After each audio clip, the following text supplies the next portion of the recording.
Thank you, I'm fine. How are you there? Good, thank you. We are excited to see you. Thank you for the kindly help in the past days. You're welcome. Okay, so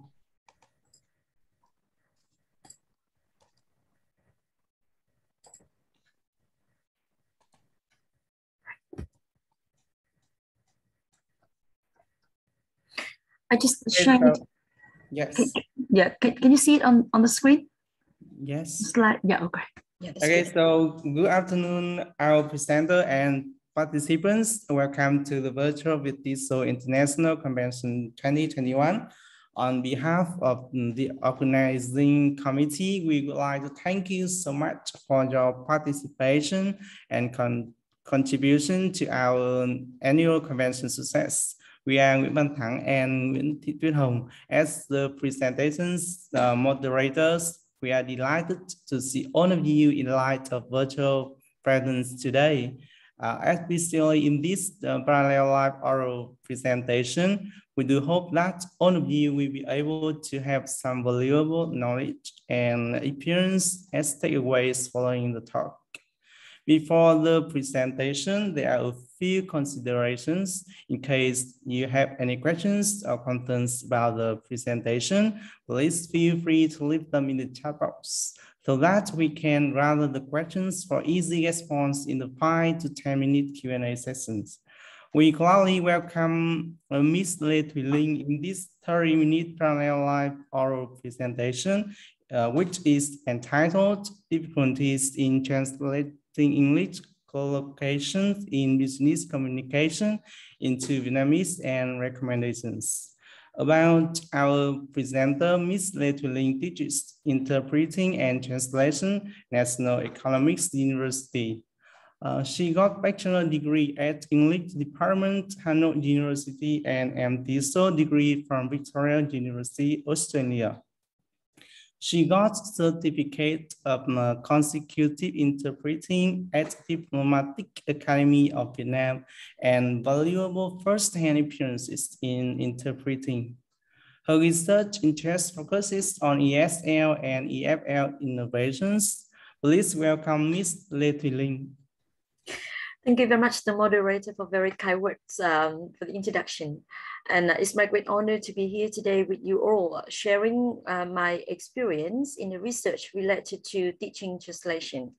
Well, actually, in my university, Đại học Kinh tế Quốc dân, National Economics University, we have business English majors, and they have to study translation and interpretation for two different semesters, because translation and interpretation are the compulsory subjects for them, and it is expected that after their graduation, they have fundamental techniques of translating and interpreting the essential business materials. And in this research, I focused on translating English collocation, by which I mean the fixed phrases, or in other words, the fixed combination of words.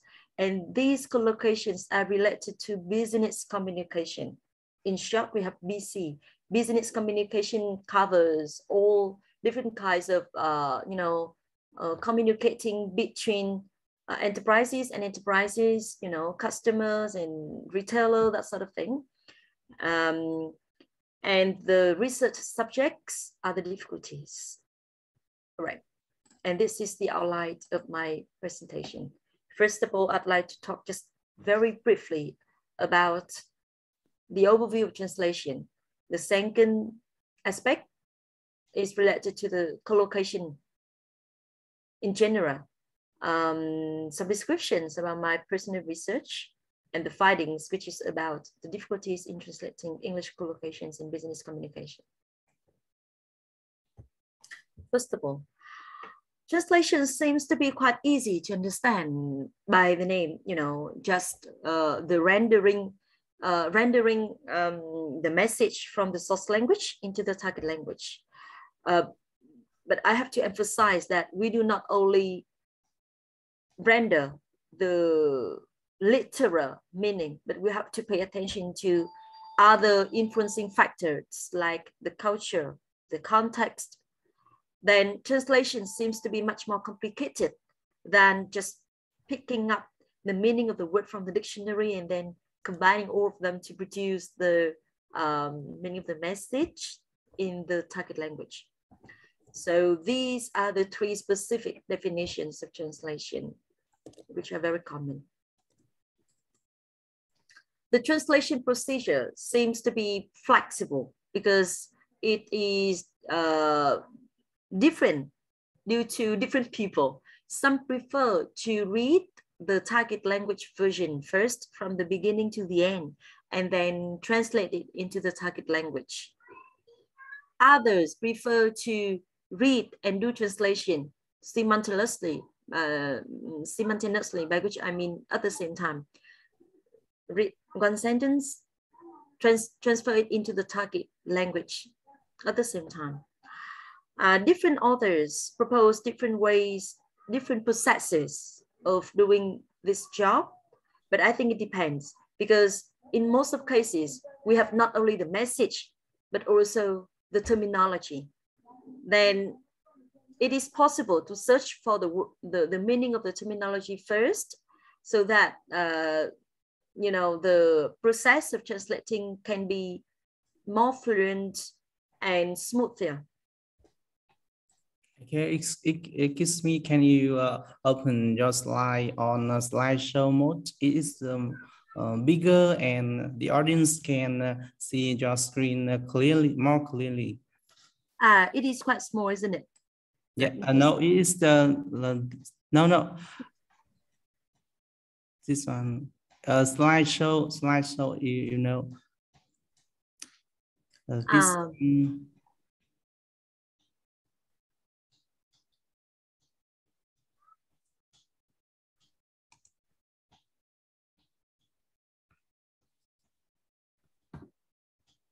Okay, so it's okay. Is it okay now? Yes, it's okay.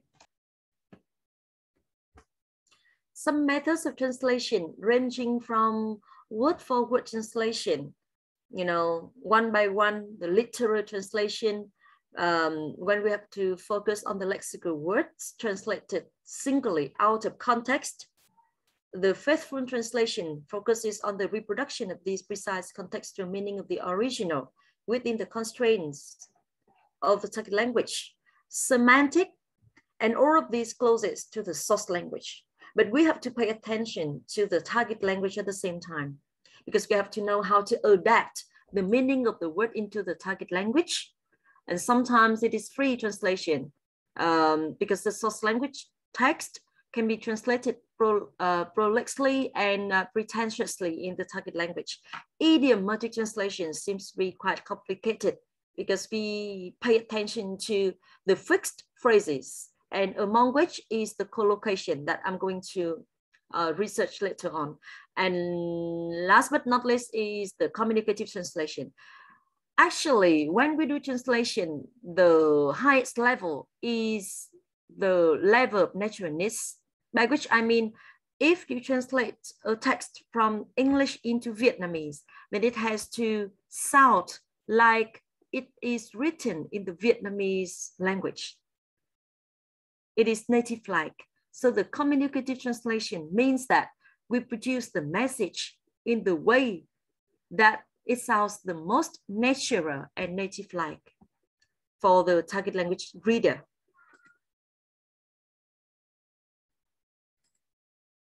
The collocation. The collocation is the fixed combination of the words, but the meanings of this expression is not the combination of the meanings of different words, by which I mean the meaning is fixed as well in the target language. The business-related collocation in communication, here is the list of some example.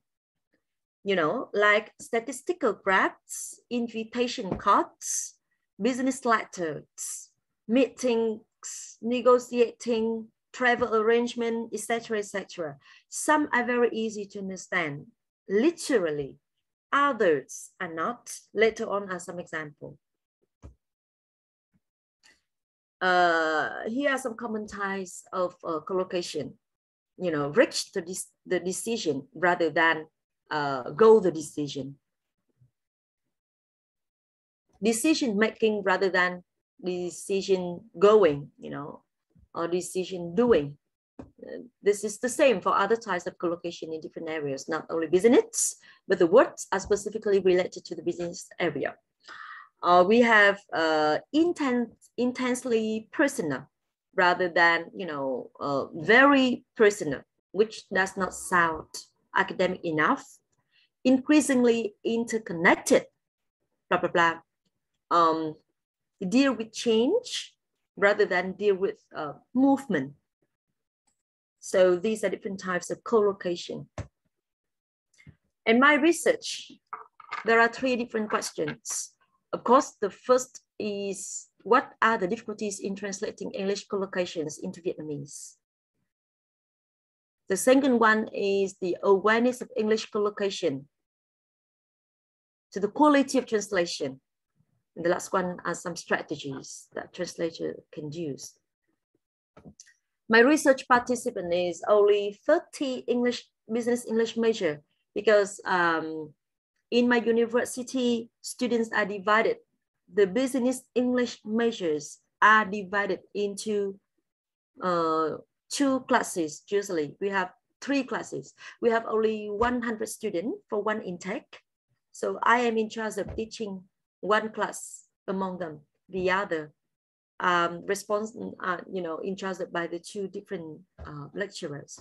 The research methods for both qualitative and quantitative. Questionnaires and interview.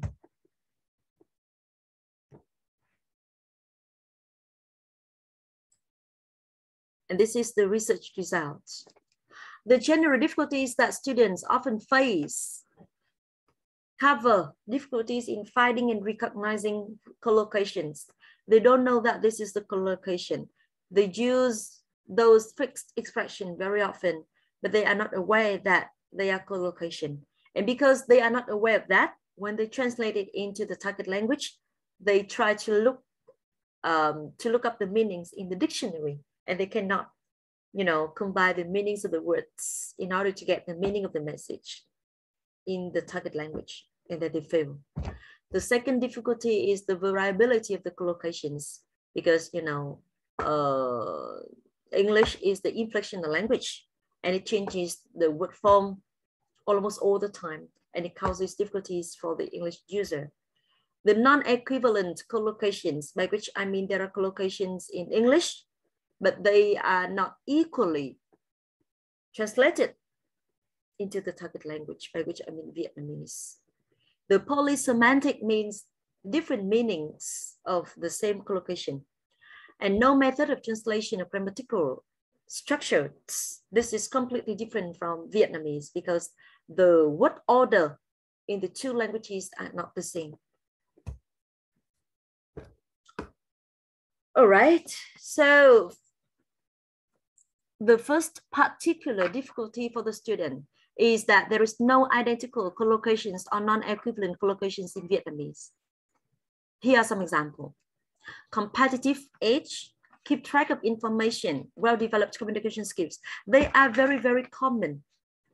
They are too common that people are not aware that they are collocations, but actually they are.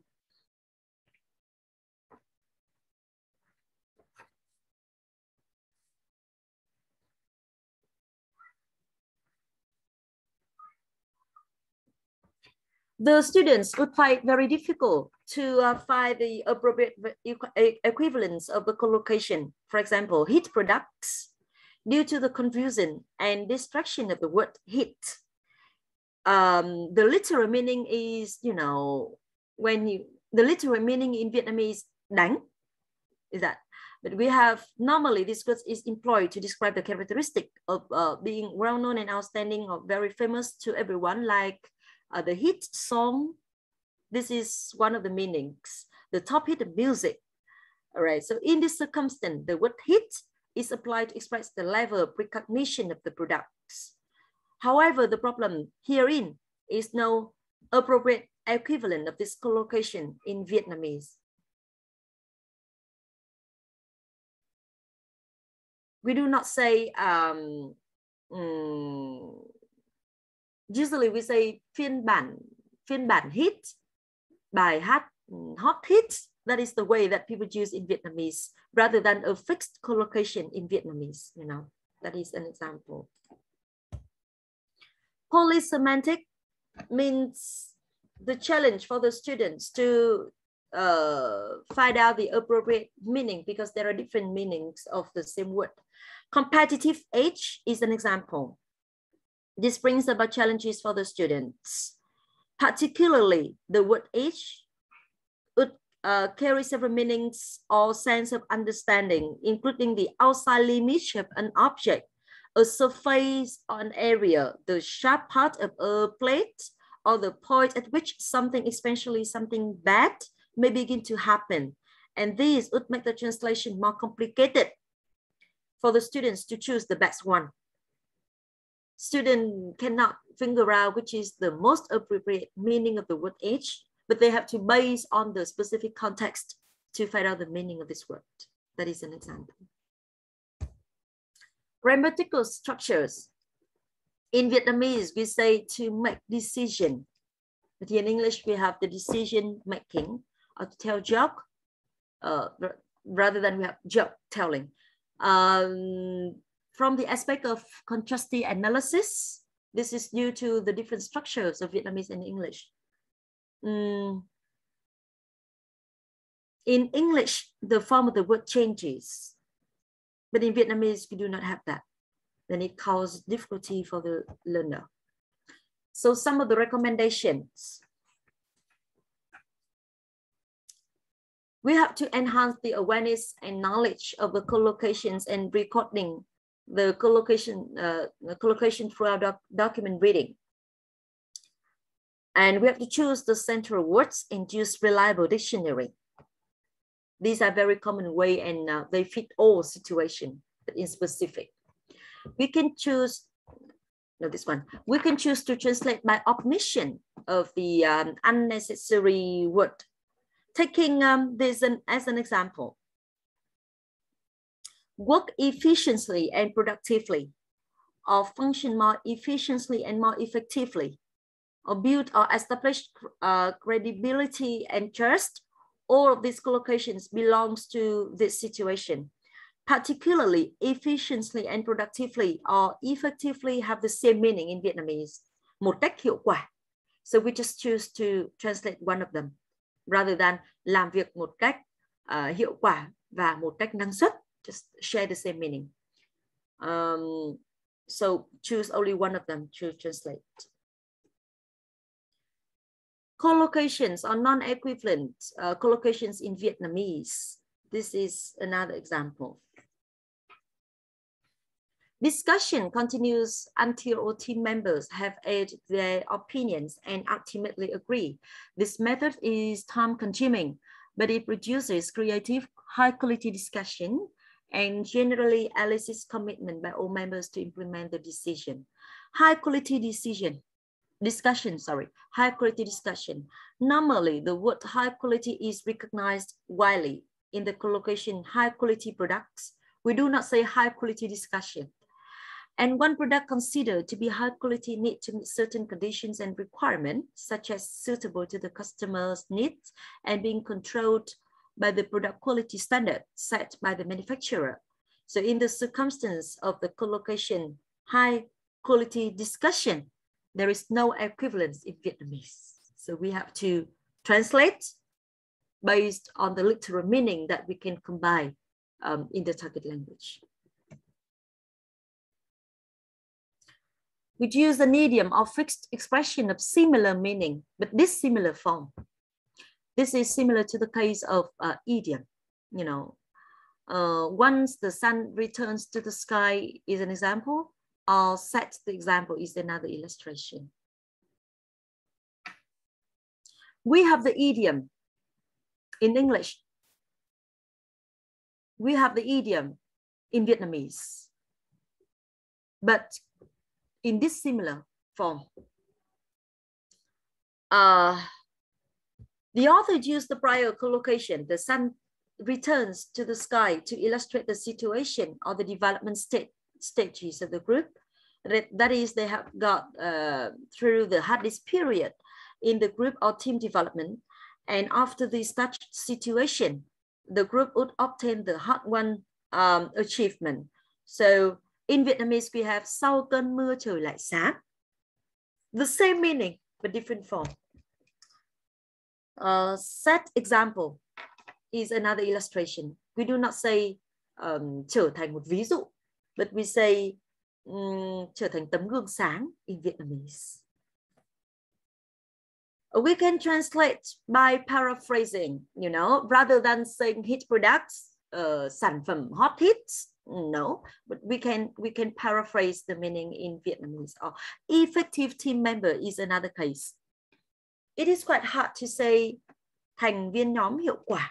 It does not sound, if you know, it does not make sense in Vietnamese. What do you mean by thành viên nhóm hiệu quả? So you know, they are the team member who contribute actively and positively to the development of the group, rather than trying to find the exact equivalence of the phrase in Vietnamese.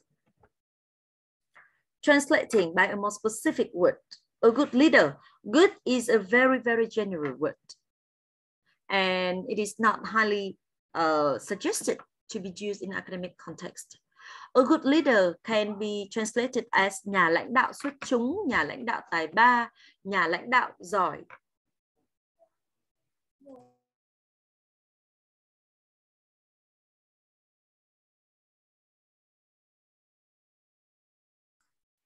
All right, so it should as be a reminder, Ms. Linh, we have 10 minutes left. Yeah. I'm just I have one more slide. All right.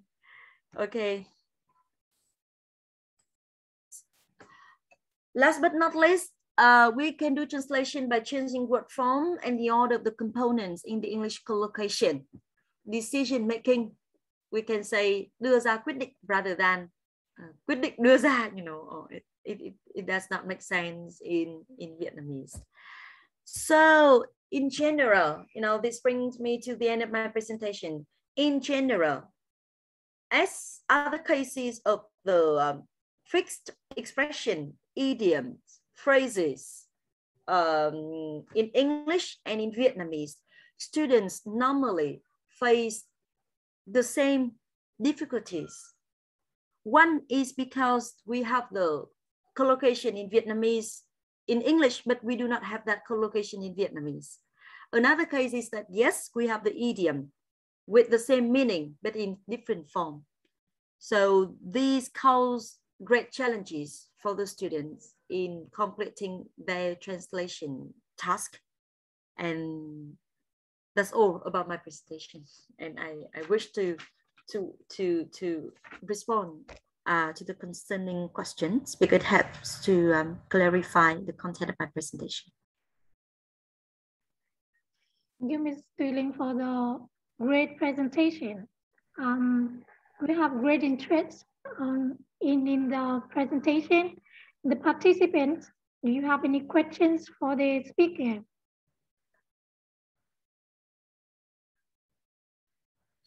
In Vinh University, do you have translation subject? I'm sorry to, yeah. Yeah, we have. Yeah. And actually, students of foreign languages in Vinh University, they have to take 5 terms of translation and interpreting. 5 terms, really? Yeah. Wow. When I studied at Hanoi University, I studied 3 semesters of translation and interpreting. And you have 5. It's just great time for the student to practice. All right, so I have one question for you, Ms. Linh. So yes. Can you give some of the activities that you use in the translation class? Yeah, thank you for the question. Well, normally in the translation class, students do practice all the time. You know, teachers provide them with the text message in source language and ask them to translate into the target language. Sometimes I invite the guest speaker who are the translators in in reality. You know, they work in the field of freelance translation, or they work as officially as the translator, to visit class, to share their experiences, to have some chit chat with the students, in order to exchange the lessons learned and some essential techniques. I also take my students to the field trip, by which I mean sometimes when I have the opportunities to do the interpretation or some jobs of translation, then I ask my students to get involved in. And when I am paid, of course, I share with them the payment, because they also do the job. Because my university focuses on economics and business administration, so I provide the students with the real material of business contracts or, you know, business textbook for them to translate and compare their translation with the publication in the target language, so that they can do some contrastive analysis to identify their translation problem. Those are the common things that I often do. And yeah. So can I ask one more question? Sure. Do you have any strategy to improve the student awareness of collocation in business communication? Well, actually, this relates to the previous years of the student in language foundation skills. Beforehand, if the language foundation skills lecturer are aware of introducing the collocations to the student, then the job can be much easier when they study translation. So first of all, I'd like to introduce to them the collocation dictionary, so that they understand, yes, there is a dictionary, there is a collection of the collocation. The second thing is that introducing them the website, the link on the internet about how to search for the collocation. The next step is to use some specific example to point out the collocation in the specific context, because translation is largely based on the specific context. And next point is that whenever they do translation, I ask them to do peer tracking and then try to find out the collocation and suggest the meaning in the target language. All in all, I think that they have to base on the context and learn from the context rather than talking in very general way. One more question from Nguyễn Võ Hoang. How can we study ourselves in translating collocation? He is a student at Vinh University. You want to ask about self-study, right?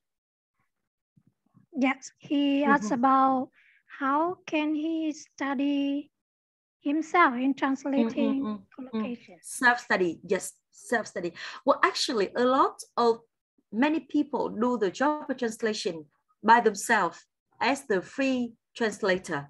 So yes, you can study by yourself, by which I mean self-study is okay.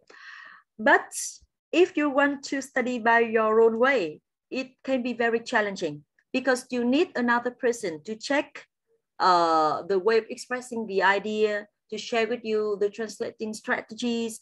And as I told you earlier, translation does not easily mean you pick up a dictionary, you look up the meaning of the new words, you combine all of them, and then you produce the meaning. A good leader is an example. Một nhà lãnh đạo giỏi is the way that you translate. But in some specific cases, translator can be more flexible. Nhà lãnh đạo tài ba, nhà lãnh đạo tài năng, etc. So you have to learn from different sources and learn from the translators in reality. Self-study is okay, but it's not enough. That is my answer. I think we have time for the last question from Ms. Phạm Thị Ngoan. Can you recommend some kinds of dictionary and materials for translation of collocations?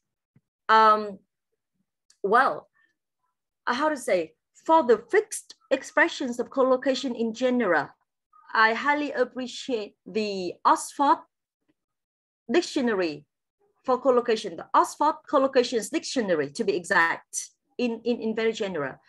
And for the business communication, I highly appreciate you to try to read the material printed in National Economics University about business communication, BC, we mean giao tiếp kinh doanh. In the book, there is a list of the glossary, and then you can easily find out the collocation. I'm so sorry that I do not bring with me the economic version, the electronic version here. But if you want, you can contact me and I will try to find out the link to share with you. It's my pleasure. Yeah, it's well time. 5 p.m. already. Very good timing. Yeah, thank you. Okay, thank you so much for your valuable presentation, Ms. Linh. Due to the limited time, we cannot include all of the questions in the Q&A session. So participants, you can email the presenter directly. On behalf of VIC 2021, we wish you all the best with the productive day and meaningful rest of our virtual convention. Thank you and goodbye. Thank you very much. Goodbye. Okay, so could we take some screenshots? Yeah, yes, sure. So you can stop. Yes, okay. So the first one, 1, 2, 3. Okay. The second one, sorry. Okay, the second one. 1, 2, 3. Okay, thank you very much. Thank you very much for your attention. Thank you, everyone. Thank you very much, the participants. So we are going to end the meeting room here because we have